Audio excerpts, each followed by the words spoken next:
Well, Richard, why don't you tell us how you got started, why you went into real estate, Sure. what's your passion, etc. Well, that'll be the easiest part of this whole thing. No, my my father was a custom home builder in Western North Carolina.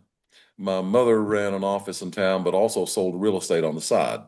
So I became affiliated with all that at a very young age. And as a young man, whenever I needed a job, I could always go work with my father. So I learned enough to be dangerous, is what I tell people. I could building a house. He was a custom home builder, and that's all he did. So I started buying and selling houses in the late 80s and had some little success in North Carolina. Then I moved to Tennessee because I could buy the same house for about half the cost in Northeast Tennessee as I could in Asheville, North Carolina. And the fact that we Oh, had no okay. state income tax. Yeah, what Yeah. was that cost back then when you Well, moved? back Like, then I was buying houses in the 30s, 40s, 50s, you and you know. could buy them half the price in Tennessee?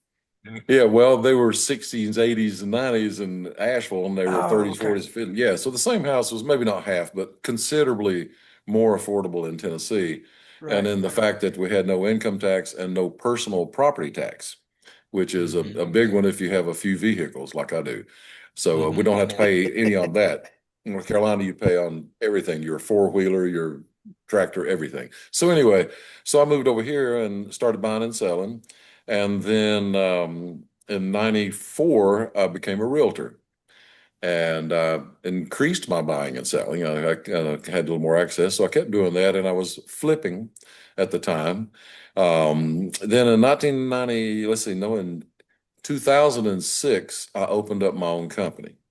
So at that point, I had acquired a few rental houses. My goal was to flip something to keep the cash flow going and then buy something to hold for retirement because realtors don't have retirement. So, and Hmm. I like Yeah. real estate better than 401ks and such.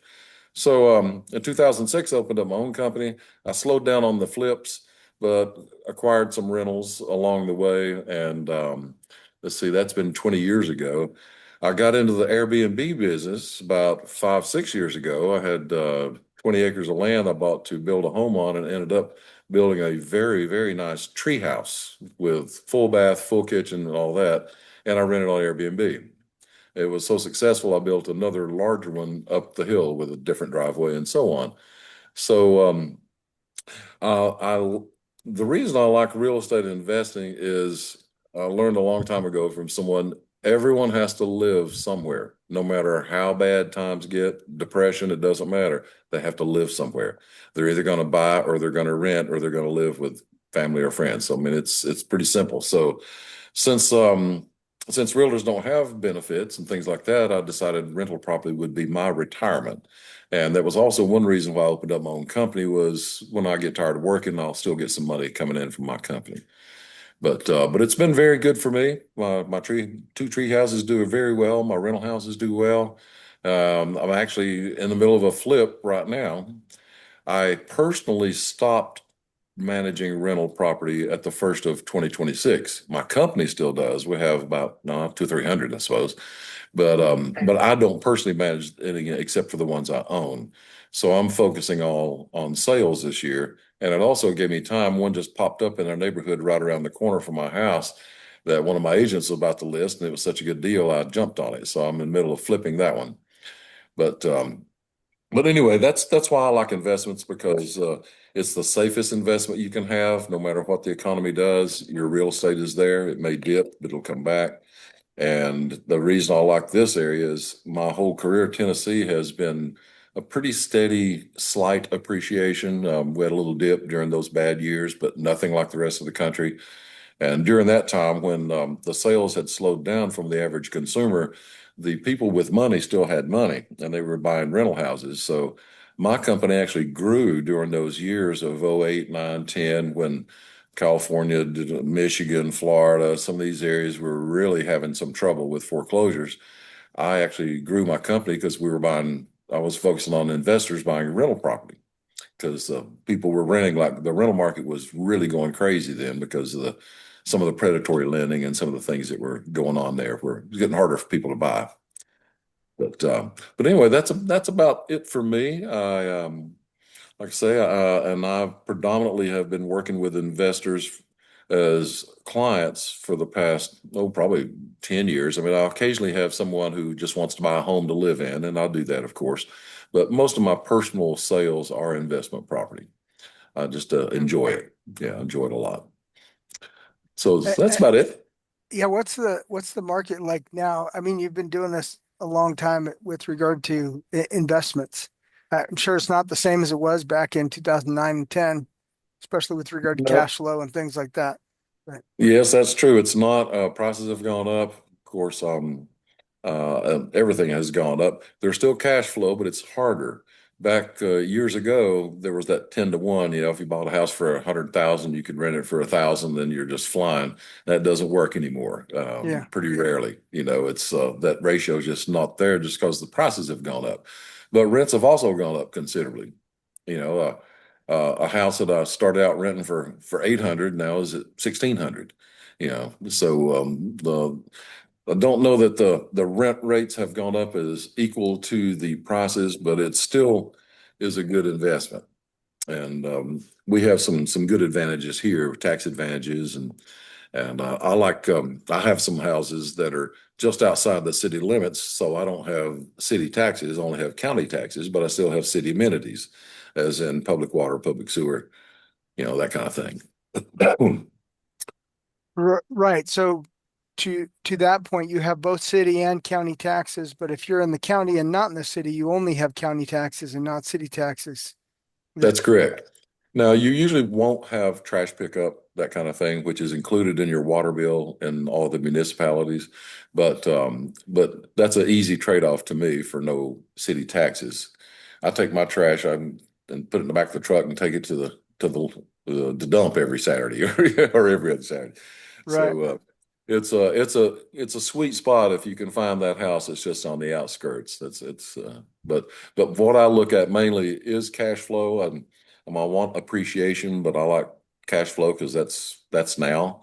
I've worked with clients who focused more on appreciation than they did cash flow, so that Mhm. they weren't, and some of them even had the interest only payments to begin with. But in the long run, they were really counting on that catching up on the end. I personally would prefer cash flow right now. As soon as I buy the house, if I've got a mortgage, and I have a mortgage on all of mine except one, I think. So, that's always important to me to make. I don't want to pay for someone to live there. I want to have some cash flow. Right. And you have the mortgage, so you're getting the loan pay down every month. So Yes, you're gathering equity, not necessarily just for appreciation in the marketplace, but through the loan pay Well, down. absolutely, that's how you develop wealth. Yeah. Is absolutely. don't pay cash for it, leverage it, let the tenant pay down the loan, and that's how you build wealth. Because if you pay cash for a property and you own it free and clear, you're subject to the appreciation and depreciation of the property. If you lose Mhm. a percentage, if you lose 10%, it's literally 10% of the total value of that property. Right, Whereas if you're right. leveraged at least 50%, you're not subject to that loss. And Yeah, not the same way. that's true. And one of the things I've done quite a few times in the past was pay cash for a home and then improve it. Right. Yeah. Pay and improve it enough to where then when I did a cash out refinance, I got my cash back. But Correct. now I have a mortgage, but the tenant's paying it plus some cash flow. So Yeah. Right. that's been a really sweet formula that I've used quite a few times. Hmm. Now, are you still seeing those opportunities today, or are there a lot fewer of them? There's a lot fewer of them. There are, to be honest, but there's some still out there, and it's according to if there's enough improvement for the home, and whatever it is, if it just needs repairs or you're adding a bedroom or bathroom or garage or whatever. I bought a house for 65. I had 90 in it, and I got it reappraised for 130, so I got my 90 back. But I rehabbed the whole house inside. So it's yeah, those opportunities are still there, but I think unless you really want to get into all the rehab work, if we can find something that needs very little, maybe just Hmm. cosmetics, if the major systems are good, the roof is good and all that, the things that you can't change. Now that's the best advice I've ever given a client, and I drill it into their heads when I do. If you never remember anything, remember this one thing: focus on the things you cannot change. the neighbors, the neighborhood, the drive to work, the drive to school, those kind of things. You know, you can redo the house and even the land, but you can't change some of those things. Right. So, to me, if we're looking at a piece of property, all of us realtors will bring you in the most attractive way, including myself. I want you to come in the best way, what looks the best. But if I'm working with the buyer, we're going to go out the other way, see what the rest of the neighborhood looks like. Not just the drive into the house, but we want to see what all of it looks like. So those things are important to me. What we like to see is when you purchase a house, um, will it withstand a low level of repairs for at least 10 years? Yeah, So will the roof be fine for 10 to 15 years? Will the plumbing be fine for the next 10 to 15 years? Has it been updated, et right. cetera, if it's an older home? If it's a newer home, obviously, it's in much better condition, has more of the newer setups and new Mhm. plumbing, updated electrical, et cetera. So, Yeah, no, I completely agree, and I know for years now, with my company, the rentals that we managed, and including the ones I owned, if there were carpet in a home, as soon as the carpet was worn out, no more hmm carpet. We never correct. put carpet in unless the owner was insisting, yes, I want carpet. We use the luxury vinyl plank, luxury vinyl tile, and those things are just the best thing for a rental. But I agree hmm with you completely there, Mike. I'd like to go in, and I don't mind going into a house and painting, flooring, new appliances, maybe or whatever, but then we should be good for a long time, like you say, a good 10 years. hmm Yeah. Now, you work in all three of the markets, all three. It's Tri-City Yes, areas. that's Uh, correct. And King, then the little smaller towns all around it. okay. Yeah, Kingsport, Johnson City, and Yeah. Bristol. Those are the three main ones. And then there's Jonesboro, Irwin, Piney Flats, Unicoi. A couple of those didn't come up on the AI generated thing you did. I noticed that one of the counties, Unicoi County, which is actually where I live, where I am Okay. now, it's one of the largest counties geographically, and it's the one that borders North Carolina. Right. hmm Uh, 65% of it is national forest. So there's never a lot of inventory in Unicoi County, being the town of Unicoi and the town of Irwin. So when one does come up, it's good. I mean, we have a few rentals there, including myself, and they do really well. Okay. But, uh, but Yeah, and and then the rentals, where do the people work? How far is it outside of Johnson City or Irwin is between Johnson City and North Carolina, okay. and it's 20 minutes to Johnson City. Oh, so it's commute Jonesboro is, distance. oh yeah, very much so. Yeah. Jonesboro is 8 miles from Johnson City, so and it's the oldest town in Tennessee, so it has that attraction as well, a little tourist attraction. But yeah, it's just on the outskirts of Johnson City. Bristol has come along quite a bit in the past few years with the new casino and Hard Rock Hotel that they have up there. Hmm. I still don't like it as well for some reason. I like Johnson City the best. I like Kingsport, and my Kingsport is one of the best areas to buy now, just because you can get houses a little cheaper than you can in Johnson City.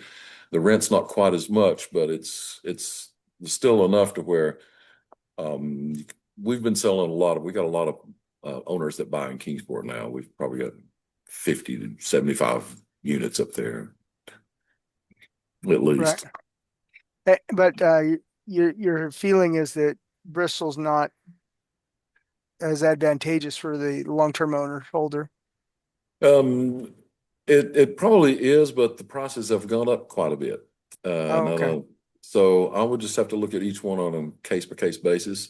All of these cities have a lot of older homes, and you saw in your AI generated thing, there's a lot of pre 1959, a lot of homes, Yeah.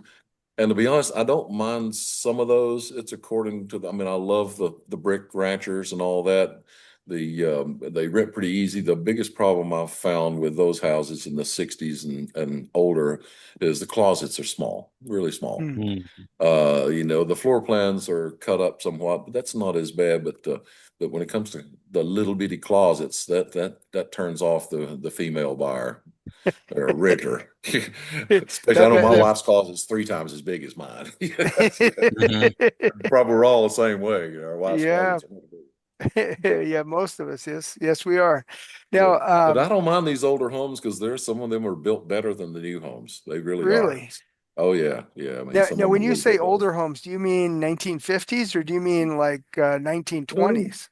well, no, I don't mind those either. I mean, now you have to look a lot closer at those because then you really get into old wiring and old plumbing and some of those things if they've Yeah, not been updated. yeah, and the lath and Um, blaster and yeah, and yeah. that's hard to work with. The plaster's really hard to work with. 50s, 60s, and 70s, 80s. I mean, I Okay, like those if the style is okay. I mean, there's some funky styles those years, but the age of a house doesn't turn me off, until I look at the house. right. Just Yeah, depending on what's been done to it, is what you're saying. exactly. And the condition and the cost per square foot is what we're looking at anyway. If we can get something in 2,000 square feet for $150 a square foot versus 250 a square foot, as long as it's in good shape and it's got the things that we need, and the closet space and those things are big enough or whatever, then yeah, I'd say let's go for it. I don't Yeah. mind it being a little older. Now, what about into Virginia? Part of Bristol's in Bristol and It is in is. Virginia. What are your thoughts on that? Virginia's just not quite as good a market as Tennessee. They have their tax situations nowhere near as good as ours. They get taxed a lot. There's a lot of people that I think would live in Bristol, Tennessee. They might work in Bristol, Virginia, or one of the other areas up there. I have never gotten my Virginia license, even though we're right here on that border, but one of my agents has. And Hmm. I'm actually training him to be the broker next year. And he just got his Virginia license. So we can handle things in Virginia. Um, but I don't know, I've always found it seems to be better on this side of the border. So does that mean you're stepping out to from broker owner to just owner? Yeah, just owner salesperson. Yep. All Yep, that's right. it. Yeah, and I'm actually turned over the day-to-day operations to my office manager, who's now an owner along with me. So things have changed for me a little bit. Well, I turned 70 years old this past January, and my wife is, Congratulations. well, thank you very much. And my wife says, you're going to work till you die. And I went, no, but I like to work, and I do like to work.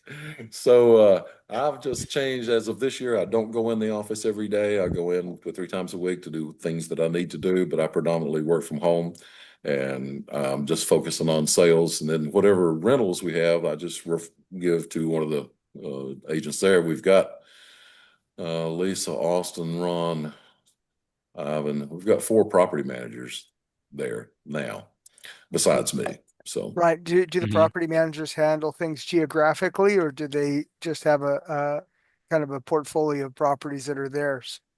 it's kind of a portfolio. Yeah. Okay. And I turned my portfolio over to my office manager. So I just gave her like 150 at the beginning of the year. And I gave some to one agent, some to another agent to divvy them out a little bit. Yeah. But yeah, it's not based on the area. Now, some of them, there's Bristol, for instance, if we get anything in Bristol, Lisa would do that. She's my office manager and co-owner because she lives in Bristol.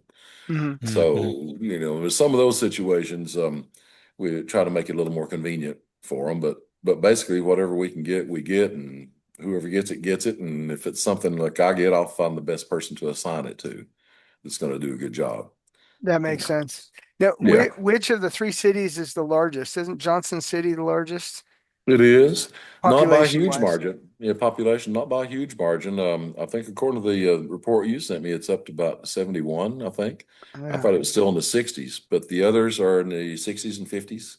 Okay. So there's not a whole lot of difference. The Bristol's big draw has been the Bristol Motor Speedway for all these Mm. years. It's, very famous racetrack, very famous. Hmm.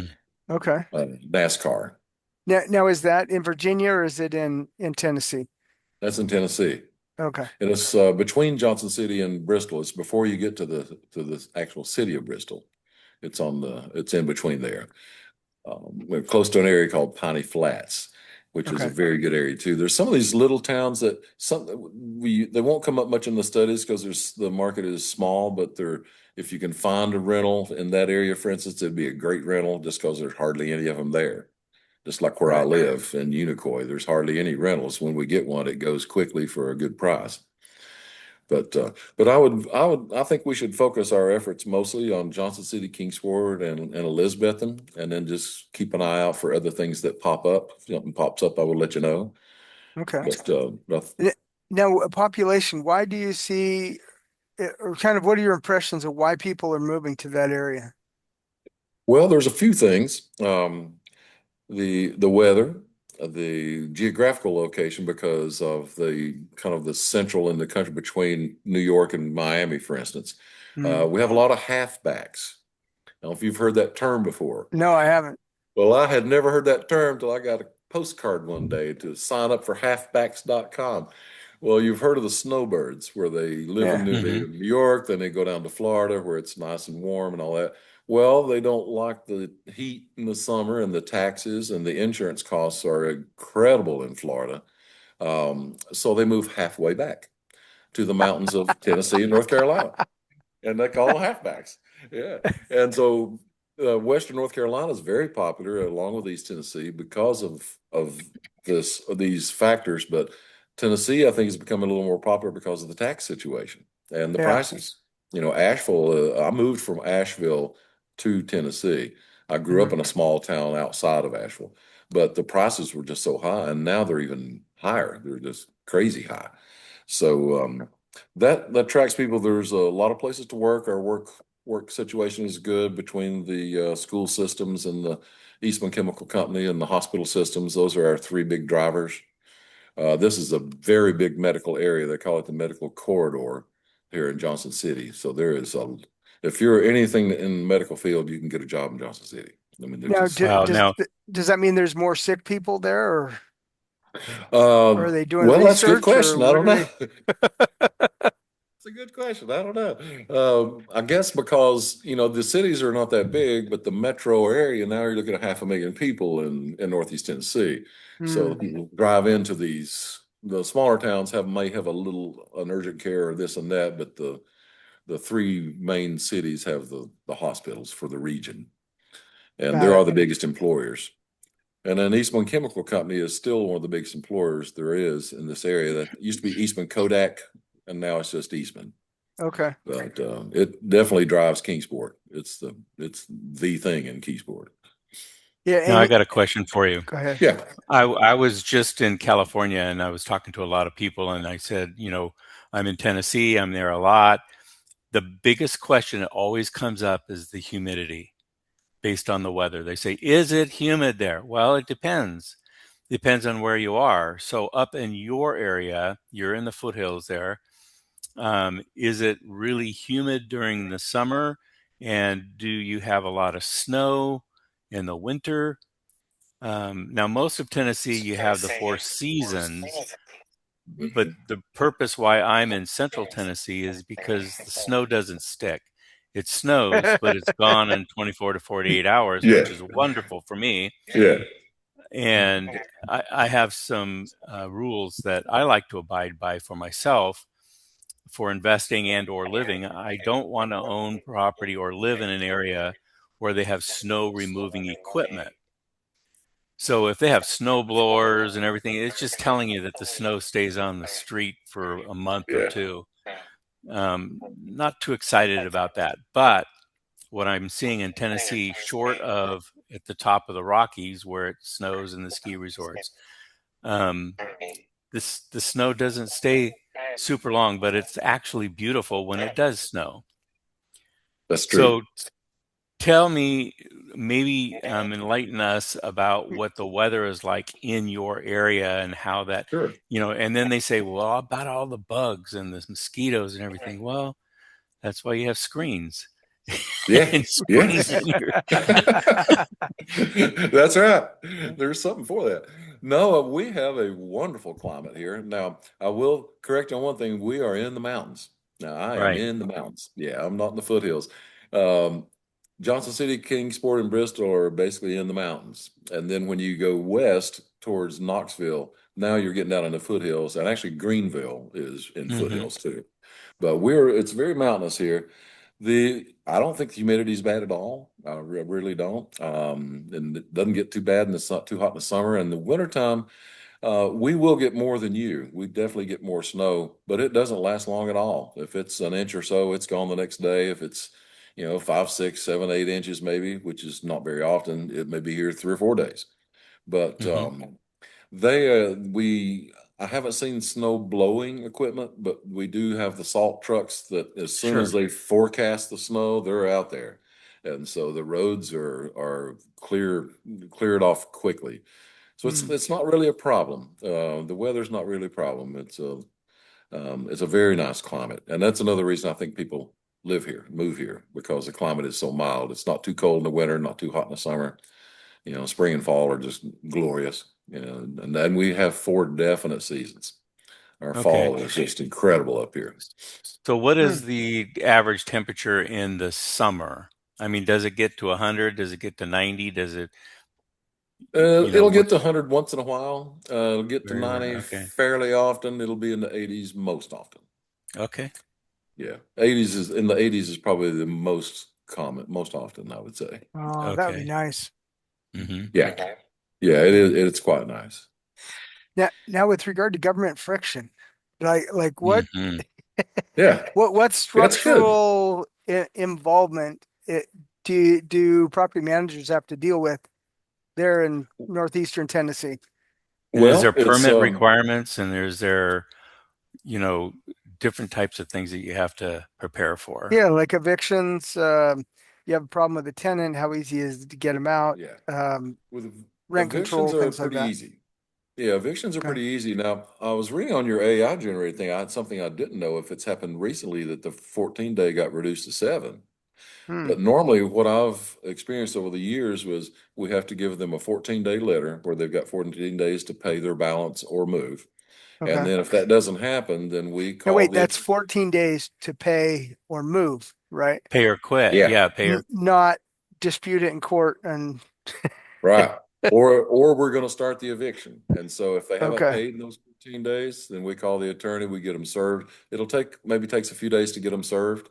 Uh-huh. Then we go to court. Court case lasts about 5 minutes. That's usually it. And then they have 10 days to be out of the house or out of the unit.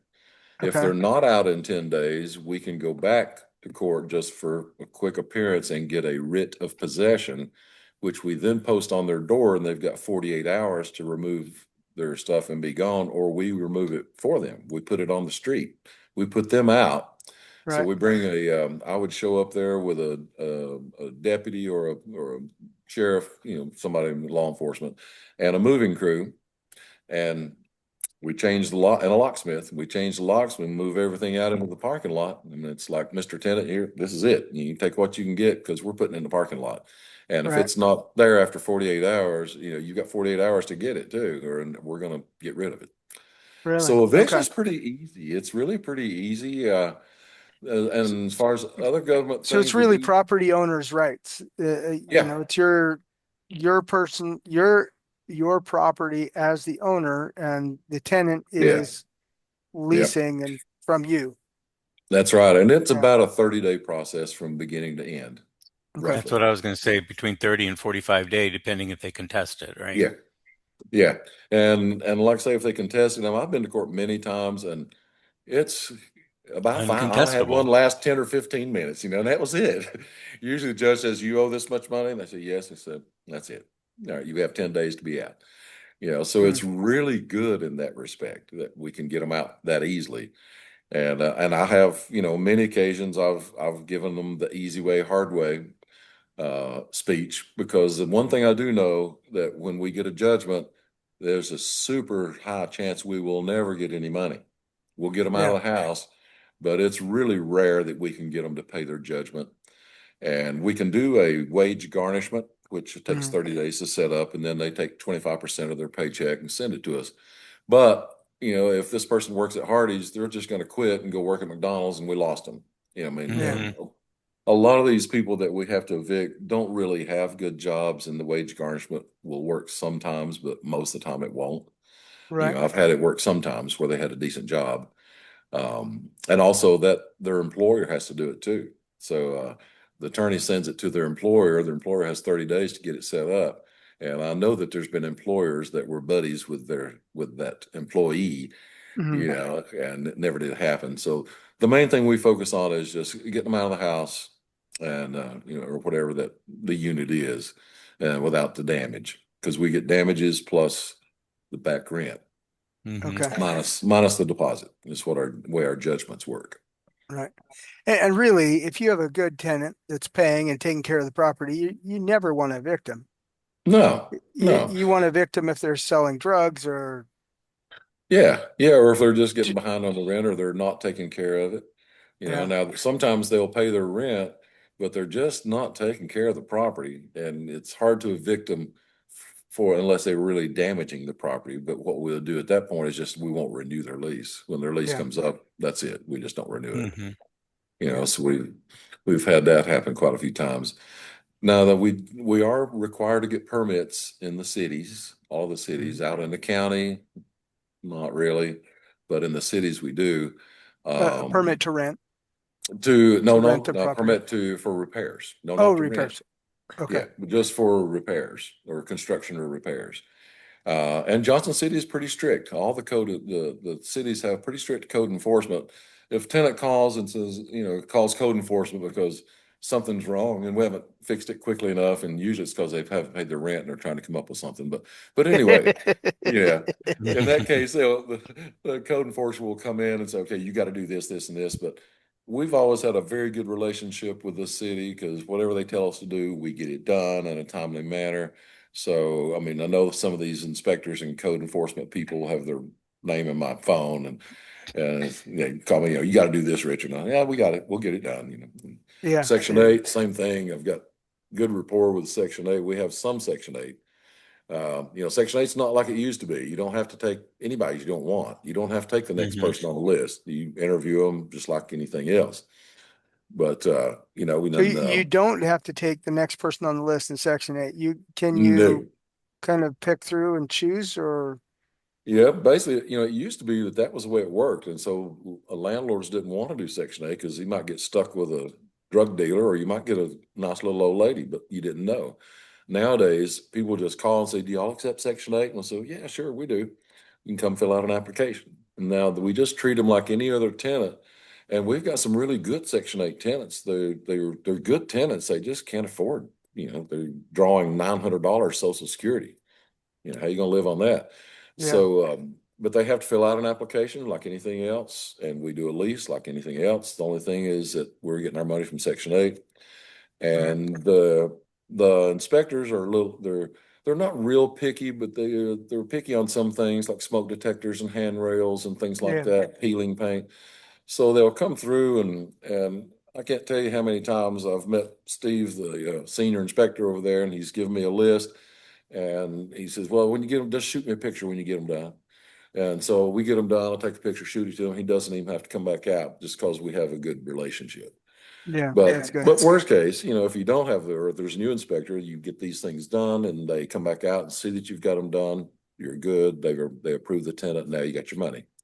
Right. So we bring in, I don't know, 10,000 a month maybe in Section 8 rent, 8 or 10,000, something like that. Not a whole lot. We don't focus on that.